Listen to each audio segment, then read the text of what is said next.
और कहना है सिराज भाई का कोई जवाब नहीं है माने। और इधर मीडिया वाले भी हैं, ब्रिजेश भाई। मीडिया वाले नहीं है हमारे भांजे, कैमरे में कैद कर रहे हैं, कैमरे में कैद कर रहे हैं। काफी चैनल वाले यहाँ पर आए हैं। एक ही समस्या है, मैं जनरेटर वाले भैया से बोला था यहाँ एक लाइट लगाने के लिए, लाइट थोड़ा कमजोर पड़ रही है। उधर से 2-3 लोग शिकायत की। तनी तक गोर दिखाते भैया ना, लाइट वाइट लगवाए थे होते ना। एक लाइट और अगर आप लगा दीजिए, दोनों साइड लाइट ठीक है, बीच में थोड़ा गैप है। देखिए लालचंद भैया, एक गीत की फरमाइश आ रही है। अच्छा। और जो कह रहे हैं आप यूट्यूब फेसबुक पे हम आप ही को देखते हैं। अच्छा। वही गीत जिसे आप सब वायरल ही कर दिए, वही गीत की फरमाइश आ रही है। ननदिया भौजैया से कहा था, भौजैया ननदिया से कहा था। देखिए हमारे वो भैया आए हैं, देखिए उधर दिख रहे हैं, किधर दिख रहे हैं, वो भी आए हैं। वो भी आने का मतलब दूसरा होता है ना भैया। दुर्गा लाल ये बोल रही, वो भी आए हैं। जानना कहा तब ऐसे कहा था हम कहबे न कर रहे कुछ। और ये राणा भैया की बुआ जी, सबसे छोटी बुआ जी, आप सवंसा प्रतापगढ़ की धरती से आपकी तरफ से 101 रुपए का प्यारा पुरस्कार। और एक बार आप लोग मंजू के लिए जोरदार ताली बजा दीजिए। देखिए बाबा रामदेव कहते हैं ताली बजाने से खून बढ़ता है, शांत बैठकर सुनने से ना खून बढ़ता है। तो ताली से आप लोग थोड़ा हौसला बनाए रखिए। और कहती है भौजैया नंदिया से पूछत बा, भौजैया के पति जी नाराज हो गए, तब अपने ननद से पूछा था कि तोहार भैया हुए कि जान कौनो उपाय जाना था। और कहा था कि अरे कवनो अकलिया बताओ तुमरे ननदो, और सैया मिलल न बोलवाना। आप लोग YouTube पे से इतना ज्यादा प्यार आशीर्वाद दिए कि मैं धन्य हो गई। आज इस गीत से आप सभी लोग हमको जानने पहचानने लगे, मुझे बहुत खुशी मिली। और कहना क्या, अरे कवनो अकलिया बताओ तुमरे ननदो, सैया मिलल न बोलवाना। अरे कवनो अकलिया बताओ तुमरे ननदो, सैया मिलल न बोलवाना। अरे गलिया में नुनवा चटक कइदा भौजी, गलिया में नुनवा चटक कइदा भौजी, कर दो पर भैया बोले है। वाह भैया वाह।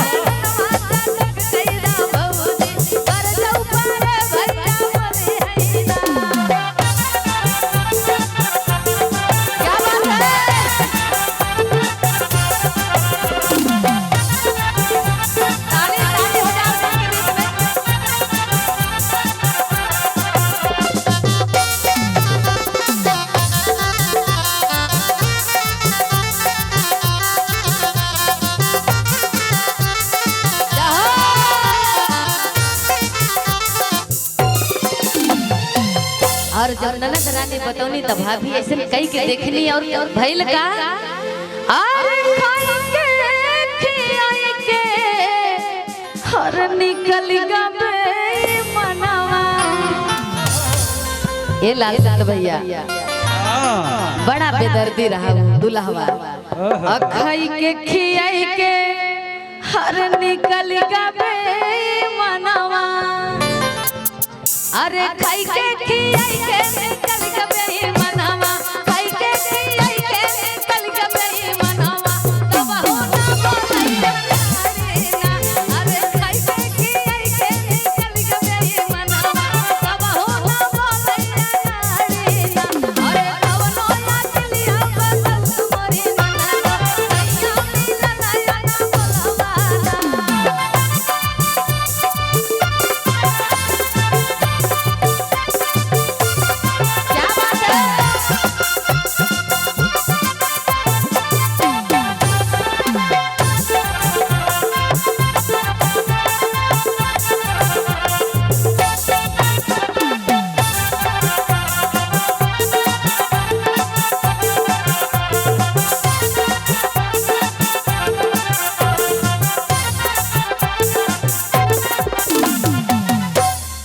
और ये देखिए इरशाद, ये भांगड़ा वाले मुस्तफाबाद की धरती से आपके क्या बात है, हम पहचान भी रही हैं भैया को थोड़ा थोड़ा। हम देखे तभी पहचान गए, हमारे ससुराल के हैं भैया। आपका स्वागत अभिनंदन है, वंदन है। एक बार जोरदार ताली हो जाए मेरे भैया के लिए। चश्मा ले, जोरदार ताली भैया, इनके ससुराल वाले हैं। और कहती क्या, और सजिया से तकिया हटवा मोरी भौजी, सजिया से तकिया हटवा मोरी भौजी, कर दे ऊपर भैया बोले है ना। अरे सजिया से तकिया हटवा मोरी भौजी, कर दे ऊपर भैया बोले है ना।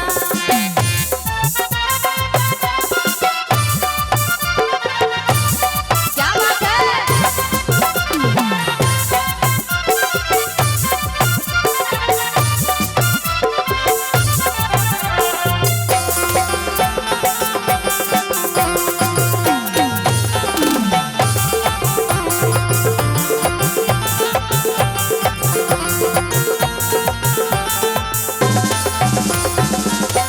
और जब तेजिया से तकिया हटौने भौजी त ननदिया से फिर बतौने का बतौने, और सुत के सुतई के हर निकल गबे मनवा।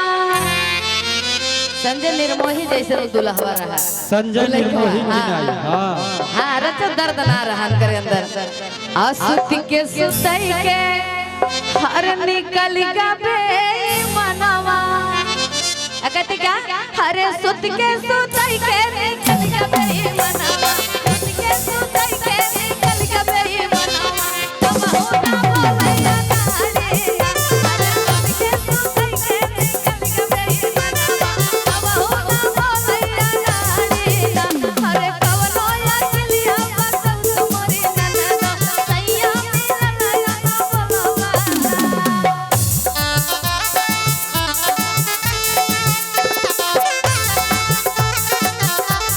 क्या बात है।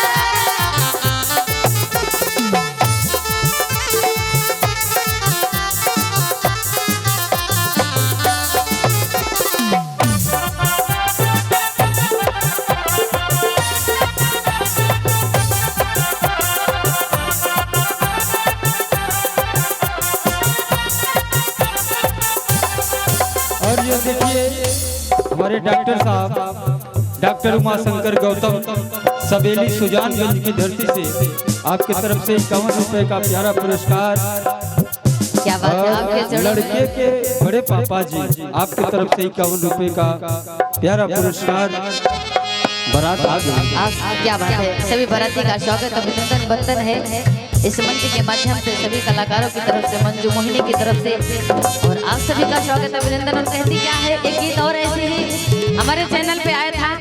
अभी ननद के भैया नाराज थे, अब ननद जी नाराज है। भौजी का हाथ लगा कि ननद सी आई गई, ननद सी आई गई, अब का करी हो, ननद सी आई गई, ननद सी आई गई, अब का करी हो।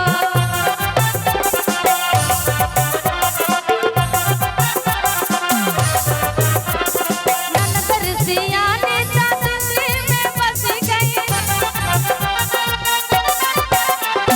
ननद सी आने दिल्ली में बस गई, दिल्ली में बस गई हो, दिल्ली में बस गई। भैया हो वकीलन से फंस गई। भौजी ये कहत ना ननदिया के, अरे वकीलन से फंस गई, वकीलन से फंस गई, अब का करे हो। अरे वकीलन से फंस गई, वकीलन से फंस गई, अब का करे हो। ननद सी आई गई, ननद सी आई गई, अब का करे हो। ननद सी आई गई, ननद सी आई गई, अब का करे हो। क्या बात है।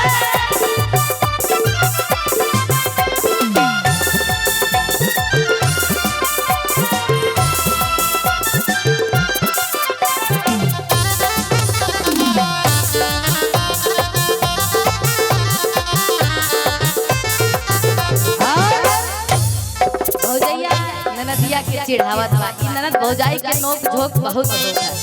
ई सब लोग जानत हर कहा था का, और ननद सी आने गोरखपुर में बस गई,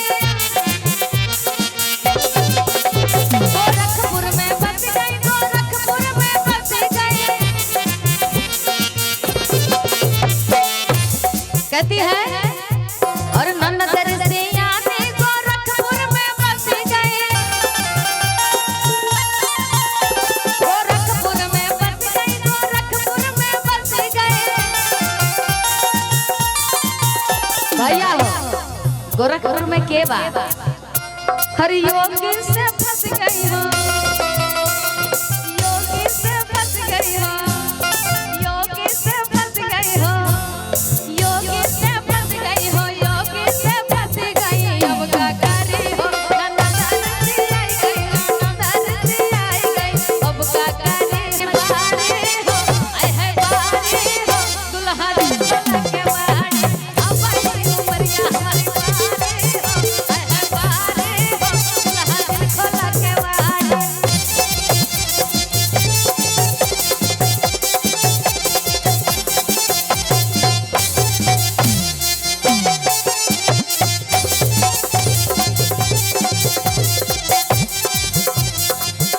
क्या बात है और कहा तो का अरे आप ही उमरिया भैया हो अरे आप ही उमरिया हमारे ककरी के पतिया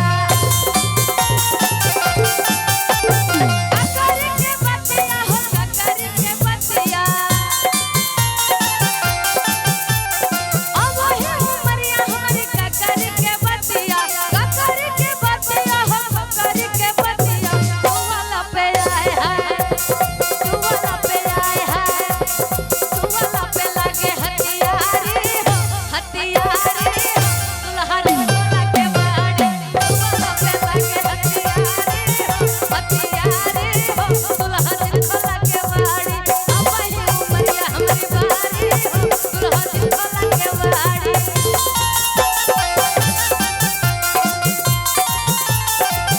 क्या बात है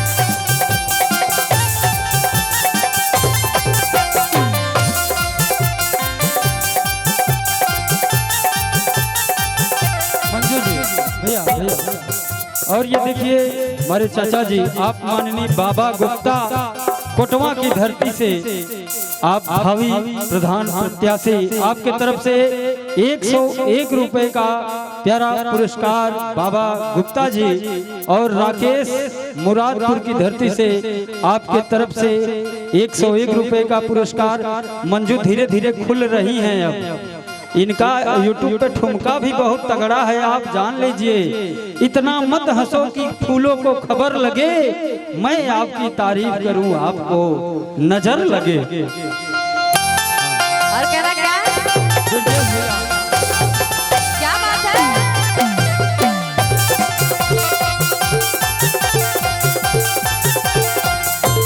अरे कहा तो का दुल्हनी अपने दुल्हा से वही घरे में से किवाड़ी के बाहर दुल्हा खड़ा बन किवाड़ी ना खोले दे तो इसका हाथ में अरे आप ही उमरिया हमारे बात के कहनिया बात के कहनिया हो बात के कहनिया आप ही उमरिया हमारे बात के कहनिया तू वाला पे आए हैं तू वाला पे आए हैं तू वाला से कमर लपी जाए हो दुल्हा दे सोना के बाड़ी तू वाला से कमर लपी जाए हो दुल्हा दे सोना के बाड़ी हमारी बारी हो आए है बारी हो दुल्हा दे सोना के बाड़ी।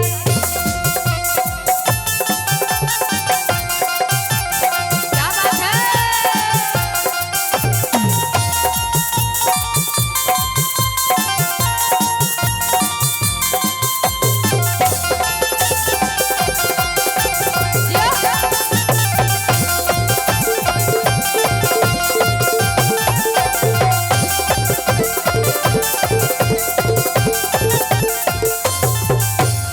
और देखिए हमारे बीच में जिनका इंतजार हम लोग बहुत देर से कर रहे थे और सभी बाराती भाई हमारे रिश्तेदार हमारे मेहमान सभी अभी आए आप सबका स्वागत अभिनंदन वंदन इस मंच के माध्यम से और उनके स्वागत अभिनंदन वंदन में कहना क्या कि जिनका मुझे अरे था इंतजार जिनके लिए दिल था बेकरार ओ घड़ी आ गई आ गई आ प्यार में हद से गुजर जाना है, मार देना है तुझको या मर जाना है।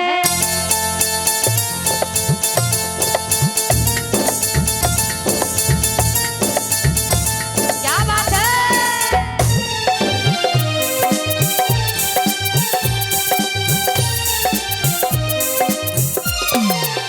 आप सभी बराती भाई का स्वागत अभिनंदन करते हुए आप सबके स्वागत में कहना क्या, जिनका मुझे